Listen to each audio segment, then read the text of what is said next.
Hello guys, नमस्ते, good evening, how are you. कैसे हैं आप लोग।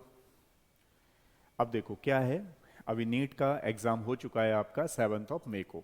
और मैं बार बार आपको 5 to 10 मिनट्स वीडियो बना करके इसलिए डाल रहा हूँ कि आपको एक्चुअली में समझ में आनी चाहिए कि क्या चल रहा है और कैसे आपको करना है, क्योंकि बहुत सारे बच्चों के मेरे पास फ़ोन आते हैं और फ़ोन के अलावा अलावा काफ़ी सारे बच्चे मुझसे पूछते भी हैं, तो जो उनके क्वेश्चंस होते हैं मैं उनका आंसर इस वीडियो के थ्रू देता रहता हूँ।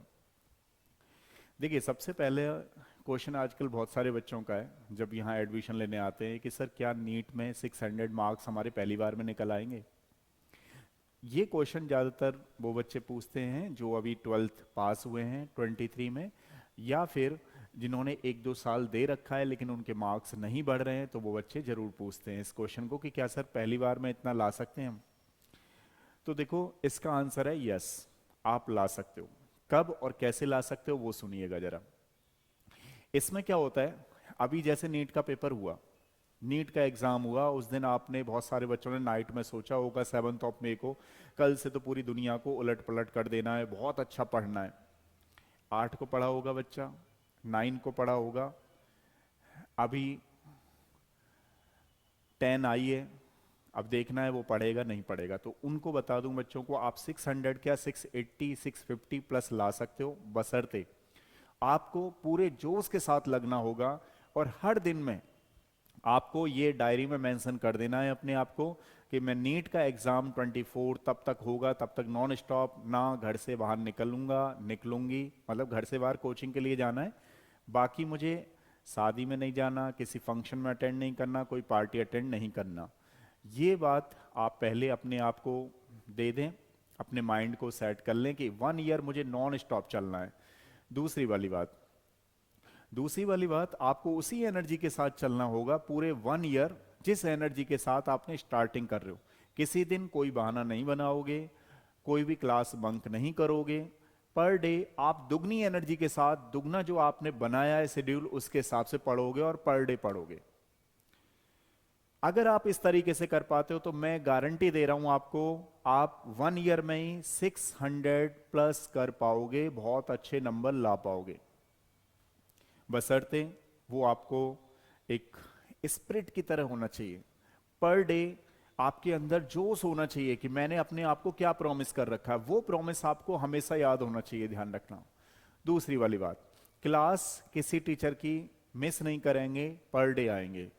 अगला वाला पॉइंट, बहुत सारे बच्चों का जो अगला क्वेश्चन आता है कि सर हम कोचिंग कैसे सेलेक्ट करें। देखिए, कुछ बच्चे ने क्या है, पेपर दिया, कुछ बच्चे उनको पता लग गया मेरे इतने मार्क्स आ रहे हैं, ईमानदारी से उन्होंने एक्सेप्ट भी कर लिया है कि 10 नंबर इधर या 10 नंबर उधर, और अपने जोश के साथ बैच को शुरू कर दिया है, पढ़ना शुरू कर दिया, अपने पेरेंट्स से भी बोल दिया है कि नहीं जी मुझे अभी और करने दो। मान लेते हैं किसी बच्चे ने पहले उसके 400 आए, फिर 550 आ रहे हैं, कोई जनरल कैटेगरी का बच्चा है, उसको अब लगने लगा है कि मैं जब 150 नंबर बढ़ा सकता हूं तो मैं आगे 650 प्लस कर सकता हूं या कर सकती हूं, तो डेफिनेटली वो कर सकता है। तो जो बच्चे अभी पेपर दे चुके हैं उन्होंने अपना मन बना लिया है, और बनाना भी चाहिए, क्योंकि रोने धोने से कुछ नहीं होने वाला है, इसमें ध्यान रखना। किसी पर आप सोचो कि उसकी वजह से नहीं हुआ, इसकी वजह से नहीं हुआ, उसका कोई मतलब नहीं है इस कंपटीशन में। जो एक्चुअल में स्टूडेंट हैं वो अपना लग चुके हैं। कल से हम लोग भी यहाँ पर न्यू बैच शुरू कर रहे हैं, तो जो बच्चा इंटरेस्टेड है वो 11 मई को अपना आए, डेमो ले, अच्छा लगता है ज्वाइन करे। इंडिविजुअल क्लास लेनी है इंडिविजुअल क्लास भी ले सकता है, फिजिक्स की, केमिस्ट्री की, जो भी उसको चाहिए। नेक्स्ट वाली बात जो मैं आपको बता रहा था, अगला क्वेश्चन आता है, बहुत सारे बच्चे पूछते हैं मुझसे सर ऑनलाइन सही रहेगा ऑफलाइन सही रहेगा। ये बहुत बार क्वेश्चन पूछा जा रहा है आज की डेट में। देखिए, मैं ये बात क्लियर कर देता हूं कि दोनों ही मोड अच्छे हैं आज की डेट में, बट देखना आपको है कि आप किस मोड में ज़्यादा कंफर्ट होते हो। बहुत सारे बच्चे ऑनलाइन में कंफर्ट हो जाते हैं, उनको ऑनलाइन में समझ में आ जाती हैं चीज़ें। बहुत सारे बच्चे ऑनलाइन में नहीं हो पाते, उनको ऑफलाइन ही अच्छा लगता है। तो इट डिपेंड ऑन यू कि आपको कौन सा मोड अच्छा लगता है। ऑनलाइन में अगर आपको कंफर्टेबिलिटी होना बहुत जरूरी है, अगर आप कंफर्ट नहीं होगे तो फिर आगे प्रॉब्लम आएगी, और वो जो छोटी छोटी प्रॉब्लम है बहुत बड़ी प्रॉब्लम हो जाती है। तो किसी भी मोड में आप ले सकते हो। अगर मान लीजिए YBS इंस्टीट्यूट ज्वाइन करना चाह रहे हो तो यहाँ पर हमारा ऐप है, उसको डाउनलोड करिएगा, और बहुत कम फीस में ऑनलाइन भी होती है, और ऑफलाइन भी अब हमने अलग तरीके की कर दी हैं चीजें, वो आप फर्दर डिस्कशन कर लेंगे। फिलहाल मैं आपको बताता हूँ, बहुत सारे बच्चों को एक क्वेश्चन आता है कि भाई आप YBS को ही क्यों ज्वाइन करें और कोचिंग क्यों ना ज्वाइन करें। तो आपको थोड़ा सा एक सिस्टमेटिकली मैं 5 से 10 मिनट पर डे वीडियो बना रहा हूँ, वो इसीलिए बना रहा हूँ क्योंकि जो कन्फ्यूजन चल रहा है किसी बच्चे को, वो कन्फ्यूजन ना चले। देखिए होता क्या है, हर बच्चे का, आपने देखा होगा आजकल बिजनेसमैन का भी अपना एक मेंटर होता है। बिजनेसमैन वही सक्सेस होता है जो दूसरा उसको बताता रहता है, भाई आप ये कमी कर रहे हो, ये कमी कर रहे हो, इसको ऐसे कर लो, इसको ऐसे कर लो। तो वो, अब आजकल आपने देखा होगा बहुत सारे लोग मोटिवेशनल स्पीकर पे जा रहे हैं, बिजनेसमैन का अपना एक गुरु खोज रहे हैं। गुरु खोज रहे हैं मतलब बिजनेसमैन, टॉप क्लास के बिजनेसमैन है, लेकिन फिर भी खोज रहे हैं क्योंकि उनको अपनी कमियां नहीं पता होती है, दूसरा वाला बता सकता है हाँ भाई।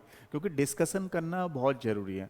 कई बार हम लोग जो जल्दी से डिसीजन लेते हैं वो कई बार हमारे डिसीजन गलत भी हो सकते हैं, इसलिए अपना एक मेंटर्स खोजना बहुत जरूरी है। और इस तरीके से ना खोजें, मैं आपको पहले ही बताता रहता हूँ, भीड़ में शामिल ना हो, थोड़ा भीड़ से अलग हटने की कोशिश करें, भीड़ से, क्योंकि आप लोग, हर बच्चा यूनिक है।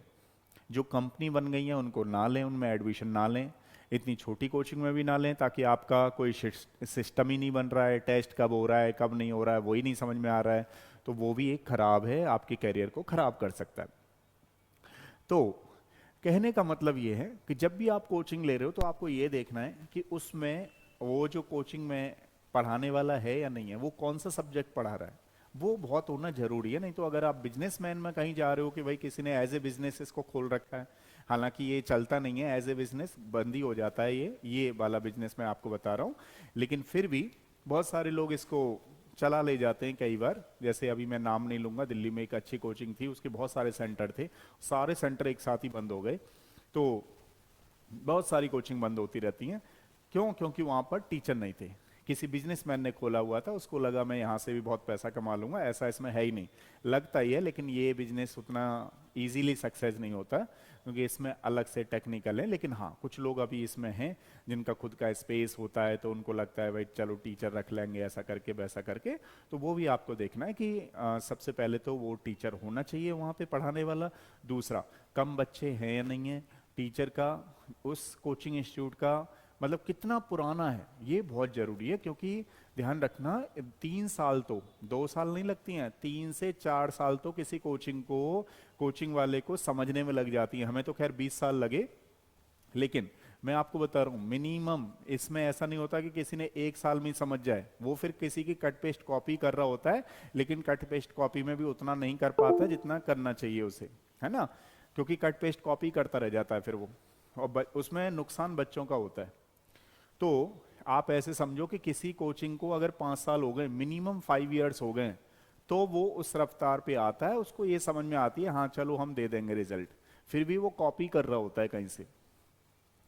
तो कहने का मतलब ये है कि आप लोग अपना एकदम बढ़िया सा शेड्यूल बनाओ, बढ़िया से शेड्यूल में जो भी आपकी क्वेरी है मुझे आप यूट्यूब पे पूछ सकते हो। इसके अलावा मैं तो फोन से ही पूछ सकते हो, मैं फोन अटेंड करता हूँ। नंबर पे स्टूडेंट कम होने चाहिए। दूसरी वाली बात, टेस्ट का असेसमेंट लेवल होना चाहिए, आप डायरेक्ट टीचर से बात कर सकते हो, ऐसा इन्वायरमेंट होना चाहिए। तो ये सारी चीजें हैं जिनके बेसिस पे आप कह सकते हो कि भाई ये बहुत अच्छी कोचिंग है। कई बार क्या होता है, 100% इसमें रिजल्ट नहीं आता, इसलिए पेशेंस बनाते रहना चाहिए अपने टीचर पे, क्योंकि नंबर ऑफ स्टूडेंट काफी होते हैं। दूसरी वाली बात है कि बच्चे कर ही रहे होते हैं अपने लेवल की मेहनत। तो जैसे बहुत सारे बच्चों को मैं देखता हूँ, फोन आते रहते हैं, सर मैं कब दूसरा बैच शुरू हो रहा है, मैं तुरंत शुरू कर रहा हूँ। तो क्यों? क्योंकि उन्होंने अब रोना पीटना नहीं है, तुरंत देखा भाई इतने नंबर आ रहे हैं, ओरिजिनली एक्सेप्ट करना चाहिए। अच्छा, कुछ पेरेंट्स का बताता हूँ, कुछ बच्चों का बताता हूँ। मान लो किसी बच्चे के 150 नंबर आ रहे हैं, तो थोड़ा बड़ा चढ़ा के बोलता है नहीं नहीं 200 आ रहे हैं, 250 आ रहे हैं। कई बार पेरेंट्स उसको बड़ा चढ़ा के बोलता है। उसमें प्रॉब्लम किसको होती है? अल्टीमेटली बच्चे को ही होती है। भाई आप यहाँ पे बोल रहे हो या मुझे बोल रहे हो कि सर हमारे बच्चे के जो हैं 500 है, अब मार्क्स आए 250, आप थोड़ा बड़ा चढ़ा के बोल रहे हो या कोई बच्चा यहाँ पे बड़ा चढ़ा करके, कई बार बहुत सारे बच्चे बोलते हैं, जो मैं ये बता रहा हूँ आपको, ये भी टेक्निकल फैक्ट है, मैं आपको बता रहा हूँ ओरिजिनली, क्योंकि जब मैं वीडियो बना रहा हूँ तो कंप्लीटली और ओरिजिनली ऑनेस्टी से बनाता हूँ, ठीक है। तो कई बार बच्चों के मार्क्स आ रहे होते हैं 250 बताता है बच्चा 500, तो उसमें नुकसान किसको पता है? स्टूडेंट्स को। कोचिंग वाले को नुकसान नहीं है, क्योंकि कोचिंग वाले को तो पता है भाई उसे तो पढ़ाना है। लेकिन अगर वो बच्चा उस चीज को एक्सेप्ट करके कि भाई मेरे 250 मार्क्स हैं और अपना ओरिजिनली बता दे, तो हम जैसे कोचिंग वालों क्या करते हैं कि उसकी कमियां निकालने की कोशिश करते हैं कि भाई इसमें ये कमी है हमारे बच्चे में, इसको हम ऐसा बताएंगे, ऐसा कराएंगे, तो उस पर ज्यादा फोकस जाता है। अब स्टार्टिंग से कोई बच्चा 500 बताता है तो उसमें प्रॉब्लम रहती है थोड़ा सा, ठीक है। तो कभी भी सारे बच्चों से कह रहा हूं, और पेरेंट्स भी अगर मेरी वीडियो को देख रहे हैं तो उनको ही बोल रहा हूं कि जो मार्क्स हों उसी को ही बताना चाहिए, क्योंकि उससे क्या होगा कि हमें अपनी कमियां पता लग जाती हैं और कमियों को हम एक्सेप्ट करके बहुत अच्छा दे सकते हैं। लेकिन इसमें कुछ अब जो है वो मैं आपको बता रहा हूं, ठीक है। वैसा नहीं है कि आप भाई किसी को बता दोगे तो उसका फायदा हो जाएगा या मतलब थोड़ा सा वैसा हो जाएगा, इसमें कुछ नहीं है। ये आते करते रहते हैं, ये किसी की ऐसा नहीं है कि भाई किसी बच्चे की आए, बहुत सारे बच्चे ठीक है पहली बार में लाते हैं, फिर दूसरी बार बहुत अच्छा करते हैं, बहुत अच्छा करके ले आते हैं। तो ये सारी चीज़ों को भी आपको एक्सेप्ट करना पड़ेगा। दूसरी वाली बात है कि अब टाइम वेस्ट करने को छोड़ दीजिए, अब टाइम उतना नहीं है। अगर आप भी चाहते हो 650 प्लस मार्क्स लाना, तो कल से YVS इंस्टीट्यूट में न्यू बैच शुरू हो रहा है, आप ज्वाइन करिए और अच्छा एक रिजल्ट निकलेगा। हम और आप मेहनत करेंगे, ठीक है, लेकिन ईमानदारी के साथ करेंगे। यहां पर आप बेईमानी करोगे या मैं बेईमानी करूंगा तो प्रॉब्लम होगी। तो कोई भी दोनों में से बेईमानी, सारे टीचर्स लगे रहेंगे आपके साथ, डेफिनेटली आपका बहुत अच्छा रिजल्ट निकलेगा। आप अपने ऊपर कॉन्फिडेंस रखिए, यू कैन विन। और न्यू बैच शुरू हो रहा है टुमारो, ठीक है, तो ज्वाइन करें, कल ही मिलते हैं। Thank you so much. Demo जो बच्चा लेना चाह रहा है वो भी डेमो लेने आ सकता है, ठीक है। नेक्स्ट वीडियो में मिलते हैं, तब तक के लिए थैंक यू सो मच। आपके बहुत सारे क्वेश्चंस होंगे, तो जो भी क्वेश्चंस हैं, क्वेरी हैं, आप मुझसे पूछ सकते हो, पर्सनली फोन करके भी पूछा जा सकता है, ठीक है। नेक्स्ट मिलते हैं, थैंक यू सो मच।